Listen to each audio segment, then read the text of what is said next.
Hello, good morning, and welcome to Stephen Carlson Show. I'm Stephen Carlson. America's nursing homes are death traps for our senior citizens, and in today's video, I will explain why and what can be done about it. Now, for any of my regular viewers, this is going to be a little bit of a change from the norm, as today I'm going to cover a national news topic that's not strictly financial. After covering the human costs, I will delve into the economic impact. Now, for anyone that's new here, in my regular videos, I usually cover personal finance and entrepreneurial tips to help you grow your wealth. As many of you guys know, I'm a tech entrepreneur, real estate investor, and a volunteer paramedic with over 20 years experience in fire EMS, responding to thousands of 911 calls for service to nursing homes within Florida, North Carolina, and Virginia. Now, quick disclaimer, because of the sensitive nature of this subject, I will not be mentioning any of the names of the agencies I currently or have previously been associated with. My comments today are that of my own and not of these agencies. Now, lastly, before I get to today's video, please make sure that you like this video, subscribe to my channel, and comment down below. Doing so really helps with the YouTube algorithm promoting this channel to more people. Thanks. Now, I can still remember the very first 911 emergency call to a nursing home that I responded to. It was nearly 21 years ago in the Tampa Bay area of Florida. I was 16 years old, and I was a fire explorer. Kind of think of that as a junior firefighter or cadet program for high school boys and girls.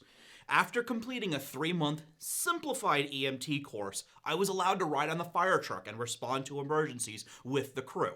Now, of course, I was not allowed to perform any actual patient care. That was the responsibility of the paramedic. But I could still help them with some small tasks if they asked. Mainly, it was to be a learning experience. Now, on this day, my crew was dispatched to a local nursing home for difficulty breathing.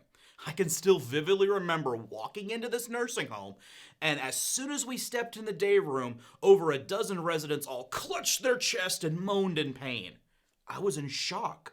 My inexperienced mind was racing with all kinds of thoughts of this being a mass casualty. Maybe it's a hazmat. Maybe we should all evacuate. My head was spinning around in circles, trying to process this scene. Now, the paramedic that I was with noticed my trepidation and whispered in my ear, "It's okay. They always do that. They hate it here so much they fake emergencies just so they can leave." Wow. Now, this was my first introduction to nursing homes. Now, of course, I do not want to paint all of these facilities with the same wide stroke, but I felt this story would give you a very small glimpse into what I've seen over the years. Now, flash forward several years. I'm no longer a teenager. Now I'm a certified EMT and then eventually a paramedic, responding to calls on my own. A nearly daily occurrence would be sent to nursing homes for calls that are honestly not emergencies at all. Calls like difficulty breathing, or altered mental status, or sick person. Now, for the inexperienced, this may sound like a real emergency. However, honestly, 99% of these cases, they're not. A vast majority of these cases, a simple change in the prescription level will fix the current ailment of this patient. Now, I want to make it clear, I am not advocating to deny patients care. Completely the opposite here. I wish to demonstrate here how nursing homes are just pawning these patients off in an effort to save costs for the nursing home so they don't have to hire competent nursing staff, and of course to avoid liability. Now, the default action at many of these nursing homes, anytime a patient is not acting normal, is to just call 911. Forcing an ambulance, and in some cities also a fire truck with paramedics, to respond lights and siren all the way across town just to pick up this person and take them to the hospital. You're going to be scooping up a frail senior citizen, shoving them into a stretcher, sliding them into an ambulance, and then driving them to the emergency department. But of course, you must think, well, they're sick, they need this. Well, actually, no, they don't.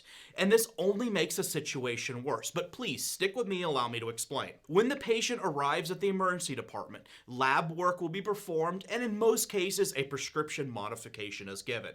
Either way, they either increase the dose of one medication, decrease another, or completely swap it out and give something different. Then 2 to 3 hours later, a private, that's a non-911 ambulance, will come out and transport the patient back to the nursing home. Now the insurance company is billed for an emergency transport to the hospital, the actual hospital visit with lab work, and a private ambulance to take the person back. This could easily cost insurance companies, which include Medicaid and Medicare patients, well over $10,000. To do what? change a prescription? And at some nursing homes, this action repeats itself 3 or 4 times every single day. Multiply that by the number of nursing homes across the country, and you quickly see why some of these programs are going bankrupt. Now, Congress did attempt to fix this as part of Section 3025 of the Affordable Care Act under what they call the Hospital Readmissions Reduction Program, or the HRRP, by denying payments to hospitals if a patient is readmitted to the same hospital within 30 days. Don't worry, this doesn't get confusing. Basically, if the patient comes in and they're back within 30 days, the hospital doesn't get paid.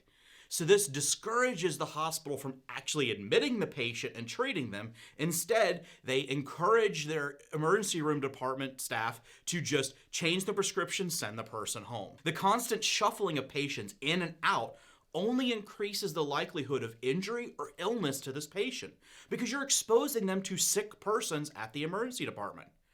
Now, a much better alternative would be just to have a physician come directly to the nursing home and do rounds, checking in on every single patient as needed daily. Any adjustment to the medications can be made at that time, saving these 911 calls for actual emergencies. And this brings me to today with the current nationwide pandemic and the illness that will remain nameless. 2 months ago, there should have been a complete lockdown of these nursing home facilities. No patients in or out. No visitors, and all staff must be wearing personal protective equipment. You know, that PPE stuff you hear on the news. Of course, this would not have prevented all infections, but honestly, it would have severely curbed the infection rates.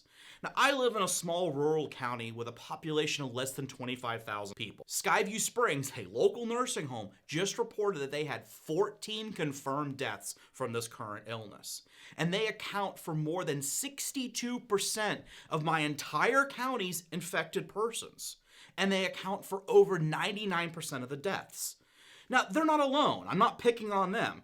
The next county over saw 59 infections just from a single nursing home, and this pandemic is occurring nationwide.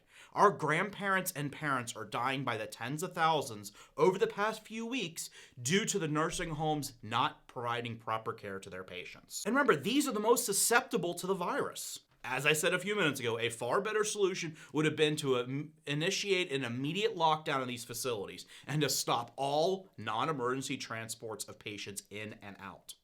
Now, I really hope that we can learn from this, and in the future, we can demand that these facilities that claim to provide care for our grandparents and parents, that we demand that they actually provide this care. Now, this video is already getting a little long, so I really cannot delve into all the financial aspects in great detail. Maybe if you guys want me to expose the multi-billion-dollar scam that are these nursing homes and how they are destroying the Medicaid and Medicare system, comment down below and I will. Now, before I end this video, I want to give you guys one more short story just to kind of illustrate the level of incompetence at some of these places. A few years back, a 911 call came in for a cardiac arrest with CPR in progress at a nursing home. Now, obviously, this is something that I would define as an actual emergency. That day, I was the duty officer, and I arrived on scene first. I had 2 additional ambulances responding behind me. I grabbed the EMS jump bag, the airway kit, the ALS gear, the cardiac monitor, everything that I could strap onto my back, and I ran inside. When I got in, nobody at the front desk even knew there was a 911 call, so I was left guessing to which wing I needed to go to. Now, luckily, our dispatch center sends us a text message, so I was able to check that and find the correct room number. But their incompetence at the front desk still delayed me by about another 30 seconds. When I did enter the correct room, I found the patient, an adult male, sitting upright in his bed, talking with the nursing staff.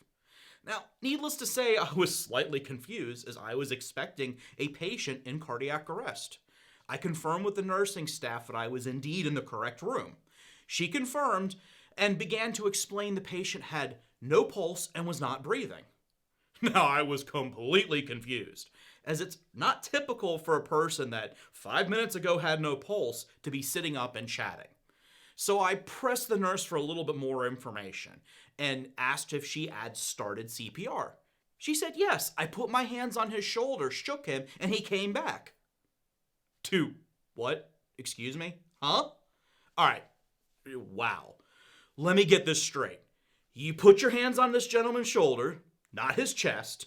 You didn't do any chest compressions. You just shook him and he came back. You call this CPR? Now, mind you, all staff at these facilities are required by law to have CPR certifications. And this specific facility requires the American Heart Association's Healthcare Professional Basic Life Support class. That is the same course that all EMTs and paramedics take. I felt like saying, sweetheart, the poor man was just sleeping and you woke him up. How stupid are you? Now, I looked around the room at the other 3 or 4 staff members, and none of them seemed to notice any contradiction. I figured at least one of them would say, she's new, I'm sorry. Nope, none of them were doing that. They were all just congratulating her on saving him. I spoke with the patient, a nice gentleman, retired U.S. Army veteran from Vietnam, and he kept saying, what is all the fuss about? Now, if this story was a once-in-a-lifetime event, I could almost excuse it. But still, similar incidents happen numerous times at multiple facilities that I have been to. And each time I am leaving the place, shaking my head in pure amazement at the incompetence. Now, I really hope you liked this video. I know it was a little different than normal, but either way, please make sure that you like and subscribe to my channel. I really appreciate it. Also, for anyone new, please make sure you check out the Webull link in the description, as it will give you 2 free stocks, with one of them valued at up to $1,400, so you can start building your wealth today. Make sure you deposit at least $100 to get those 2 free stocks. Thanks, and I'll see you on the next one.